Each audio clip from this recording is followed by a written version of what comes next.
दोस्तों यदि आपके मन में कोई भी प्रश्न है तो आप मुझे कमेंट कर सकते हैं या इंस्टाग्राम पे मैसेज करके मुझसे पूछ सकते हैं।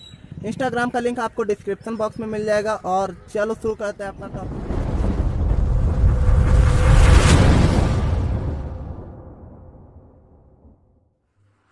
दोस्तों आज का टॉपिक है इनवर्स ट्रिग्नोमेट्री फंक्शन एक्सरसाइज 2.1। इसका पहला क्वेश्चन है साइन इनवर्स -1/2। अब इसका मान हमें ज्ञात करना है। मान ज्ञात करने के लिए हमें इससे लेट कर लेते हैं। Sine inverse -1/2 equal y let कर लेते हैं। अब लेट करने पे हमें जो प्राप्त हो रहा है वो ये है। अब आपने पढ़ा होगा कि 1/2 का मान जो है साइन π/6 होता है। वही हमने यहाँ पे ये लिख दिया है।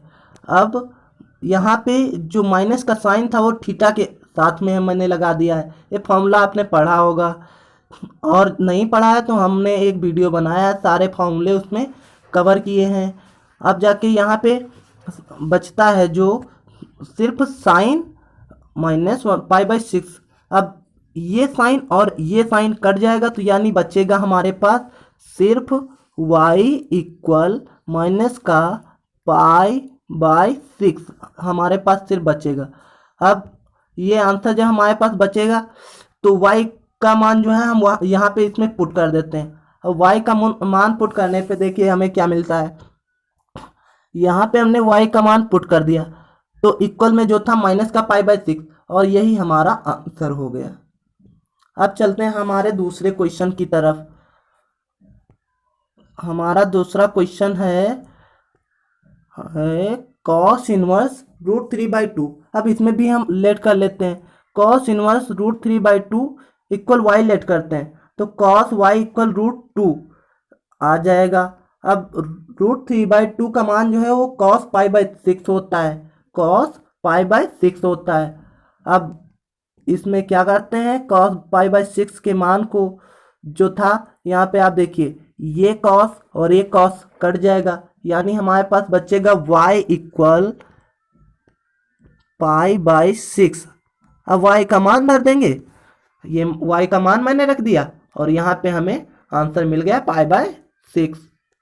अब चलते हैं हमारे तीसरे क्वेश्चन की तरफ, जिसमें दिया हुआ है कॉसेक इनवर्स 2 का हमें मान ज्ञात करना है। ये कॉसेक इनवर्स 2 का जो है हमें मान ज्ञात करना है। अब इसे ज्ञात करने के लिए इसमें भी y लेट कर लेते हैं। आप कुछ भी लेट कर सकते हैं, a b c d जो भी मन हो वो लेट कर सकते हैं। अब यहाँ पे हम लेट कर लेते हैं तो यहाँ पे कॉसेक y इक्वल 2 आ जाएगा। अब जो है ये 2 जो मान होता है आपने पढ़ा होगा, 2 की जगह पे मैंने कॉसेक π/6 रख दिया। अब क्या होगा, ये कॉसेक कट जाएगा तो हमारे पास जो बचेगा मान बचेगा वो होगा y इक्वल π/6। अब हमारे पास यही मान बचेगा। अब इसमें y का मान रख देते हैं और हमारा आंसर आ जाता है। अब यहाँ पे देखिए मैंने यहाँ पे कॉसेक का जो मान है मैंने पुट कर दिया है। ये देखिए y का मान यहाँ पे पुट किया तो कॉसेक इनवर्स 2 इक्वल π/6 आ गया। यही मेरा आंसर है। अब हम आज चलते हैं चौथे क्वेश्चन की तरफ। चौथा क्वेश्चन है tan इनवर्स -√3। अब हमें यहाँ पे लेट कर लेते हैं tan इनवर्स -√3 इक्वल वाई। यहाँ पे लेट करने का तात्पर्य सबसे ज़्यादा हमें किसी भी क्वेश्चंस को आसान बनाना है। यहाँ पे लेट करके जो मान आता है tan y इक्वल -√3। अब यहाँ पे क्या करते हैं, जो √3 है उसका मान धर देते हैं। तो √3 का मान क्या है, 10 π/3 आपने पढ़ा ही होगा। 10 π/3 आपने मान पढ़ा है तो यहाँ पे देखिए हम लेट कर देते हैं वही। अब लेट करने के बाद ये जो आपने ये भी फॉर्मूला पढ़ा होगा कि tan minus theta equal tan theta minus का tan थीटा, तो वही मैंने यहाँ पर किया है। तो ये tan और ये tan कट जाएगा, यहाँ पे y का मान आ जाएगा। अब y का मान यहाँ पे पुट कर देते हैं। हमारे पास जो y का मान आया है वो y का मान है y इक्वल माइनस का π/3, और y का मान हमने यहाँ पे पुट कर दिया है, जिससे हमें जो मान प्राप्त हुआ है वो है माइनस का π/3। यही हमारा आंसर है। हम चलते हैं चौथे आंसर, पांचवें आंसर की तरफ।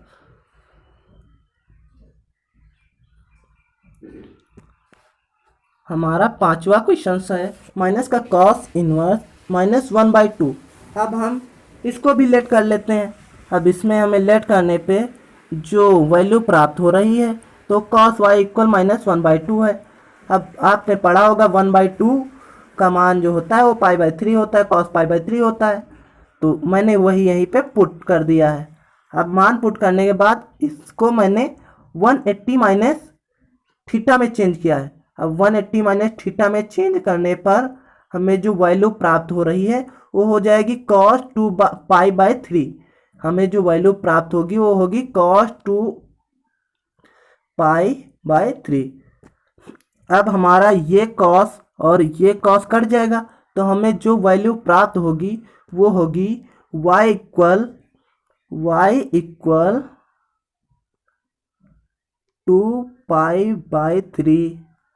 अब y का मान यहाँ पे हम पुट कर देते हैं। यहाँ पे y का हमने मान पुट किया और हमारा आंसर आ गया 2π/3।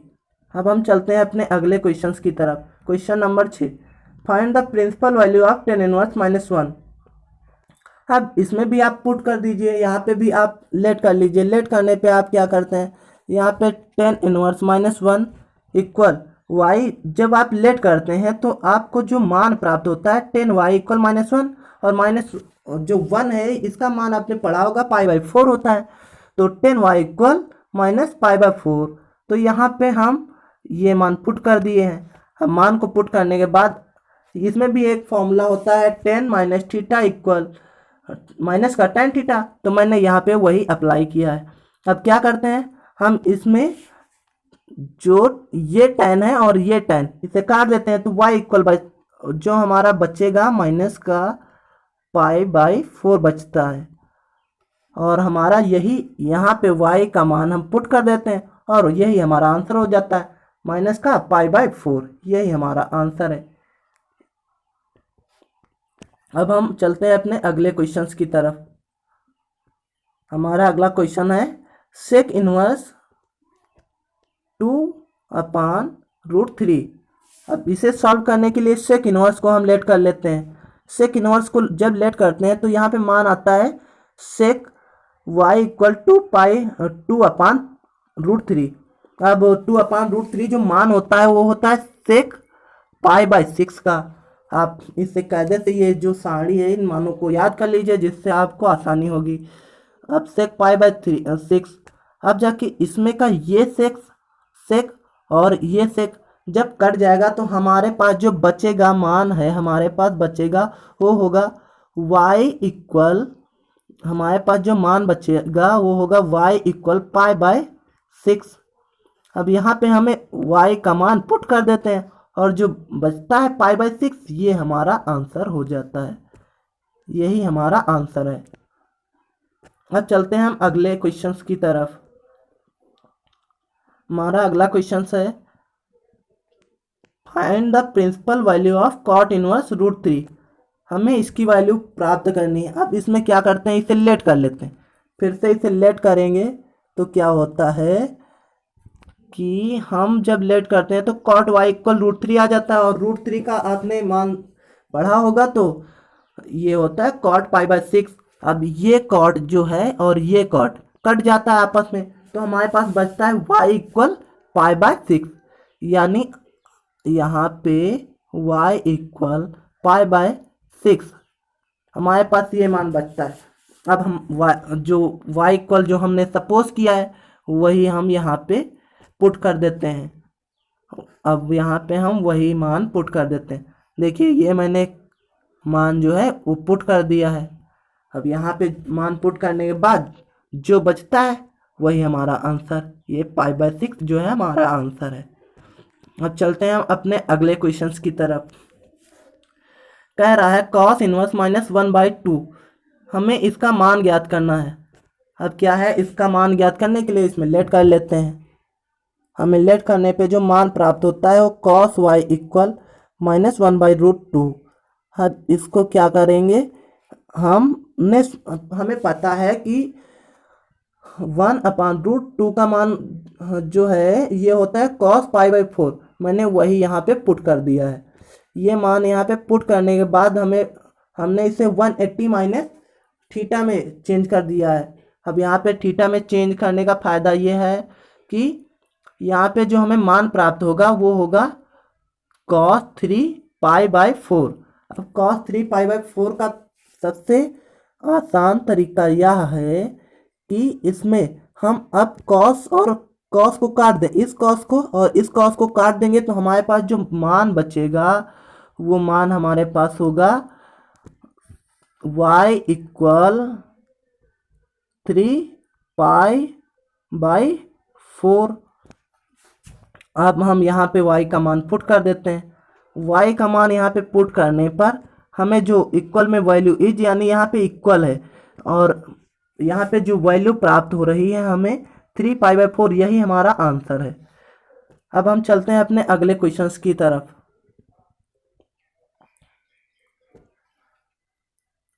Find the principal value of cosec inverse -√2।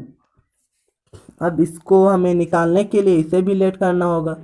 हमने इसे इतना मान लिया है, हमने माना है cosec inverse -√2 equal y, then cosec y equal -√2। हमें यह पता है कि √2 का जो मान होता है वो होता है cosec π/4, तो मैंने वही यहाँ पे पुट कर दिया है। अब पुट करने के बाद ये फॉर्मूला आपने पढ़ा होगा, cosec minus theta equal minus का cosec थीटा, मैंने वही यहाँ पे लगाया है। अब क्या होगा, यहाँ पे cosec और cosec कट जाएगा तो हमारे पास बचेगा y इक्वल माइनस का 4π/4। अब हमें यहाँ पे वैल्यू मिल गई है cosec की वैल्यू मिली है y इक्वल माइनस का π/4। अब y की वैल्यू हम यहाँ पे पुट कर देते हैं, y की वैल्यू यहाँ पे पुट करते हैं, इज यानी यहाँ पे इक्वल है तो y की वैल्यू पुट करने पे जो हमें मान प्राप्त होता है ये है माइनस का π/4, यही हमारा आंसर है। अब चलते हैं हम अपने अगले प्रश्न की तरफ। हमारा प्रश्न है 11। tan inverse 1 plus cosec inverse -1/2 plus sin inverse -1/2। अब इसमें क्या है, हम सभी टर्म को अलग अलग सॉल्व करते हैं। जैसे tan इनवर्स 1 को पहले हम इसे सॉल्व कर लेते हैं। अब tan इनवर्स 1 को जो है हमने मान लिया है, इसके इक्वल मैंने x मान लिया। मैंने कहा ना कुछ भी आप मान सकते हैं, x y z कुछ भी मान सकते हैं, तो मैंने tan इनवर्स को मान लिया है। tan इनवर्स 1 इक्वल x मान लिया है, तभी जाके tan x इक्वल 1 प्राप्त हुआ हमें। तो आपने ये पढ़ा होगा कि जो इसका मान होता है 1 का मान होता है वो होता है tan π/4, तो यहाँ पे tan कट जाएगा तो हमारे पास जो बचेगा वो होगा x इक्वल π/4। अब हम यहाँ पे x की वैल्यू रख देते हैं, यहाँ पे x की वैल्यू पुट करने पे हमें जो मान प्राप्त होगा वो होगा π/4। ये हमारा यहाँ पे पहले टर्म का मान प्राप्त हो गया π/4। अब हम चलते हैं दूसरी वैल्यू को सॉल्व करते हैं। अब जाके cos को हम लेट कर लेते हैं, cos इनवर्स -1/2। हमने पहले यही लगभग ऊपर भी इस क्वेश्चन को सॉल्व किया है, आप लोग उसे दोबारा वहाँ पे देख सकते हैं। तो यहाँ पे हमने जब लेट किया तो cos y इक्वल -1/2, यहाँ पे लेट करने पे यहाँ पे हम पता है कि 1/2 जो है ये cos π/3 का मान है, तो मैंने यहाँ पे ये पुट कर दिया। पुट करने पे इसे मैंने 180 माइनस थीटा में चेंज कर लिया। अब थीटा में चेंज करने पे हमें जो वैल्यू प्राप्त हो रही है वो है 2π/3। अब क्या करते हैं, यहाँ का ये cos और यहाँ का ये cos काट देंगे तो हमारे पास बचेगा y इक्वल 2π/3, y इक्वल 2π/3, यही हमारे पास बचेगा। अब यहाँ पे हम y की वैल्यू पुट कर देते हैं, यहाँ पे y की वैल्यू पुट करने पे हमें जो मान प्राप्त होता है वो है 2π/3, ये दूसरे टर्म का आंसर है। अब हम तीसरे टर्म को सॉल्व करते हैं, साइन इनवर्स -1/2। अब इसको हम पहले क्या करते हैं, लेट कर लेते हैं। लेट करने पे क्या आता है, साइन इनवर्स, यहाँ पे हम जो लेट किए हैं, तो यहाँ पे लेट करने पे हमें जो मान प्राप्त हो रहा है, इसे सॉल्व करने पे एक्स लेट कर लिया, तो यहाँ पे जो मान प्राप्त हुआ साइन इक्वल माइनस का 1/2। अब हम लोगों को पता है 1/2 जो है ये साइन π/6 का मान होता है। अब क्या करते हैं, इस मान को यहाँ पे हमने वो मान पुट कर दिया है। इस मान को पुट करने के बाद मैंने वो फॉर्मूला लगाया है, जैसे sine minus theta equal sine theta, मैंने इस फॉर्मूले को यहाँ पे लगाया है। और इस फॉर्मूले को लगाने के बाद यहाँ पे हमें जो मिल रहा है, तो ये साइन और ये साइन देखिए कट रहा है, ये साइन कट रहा है, तो यहाँ पे हमारे पास बच रहा है x इक्वल माइनस का π/6। तो हम अब यहाँ पे x की वैल्यू रख देते हैं। अब x की वैल्यू रख देते हैं, आफ्टर देन हमारा जो मिलता है, हमारा बचता है वो है माइनस का π/6। अब इन तीनों टर्म्स को एक साथ में रखते हैं। अब इन तीनों टर्म्स को एक साथ में रखेंगे तो देखिए इन टर्म को जब हमने एक साथ में रखा तो क्या आया, पहला जो था, पहले का मान π/4 था, π/2 π/3 था, माइनस का π/6 था। अब इनको हम भिन्न की तरह सॉल्व करते हैं। भिन्न की तरह जब सॉल्व करते हैं तो हमारा जो आंसर इसे सॉल्व करने पर आंसर आएगा तो 9π/12, यानी कि इसे कट करने पर, इसे हम जब काटेंगे 3 से तो यहाँ पे बचेगा 3π/4। यही हमारा आंसर है 3π/4।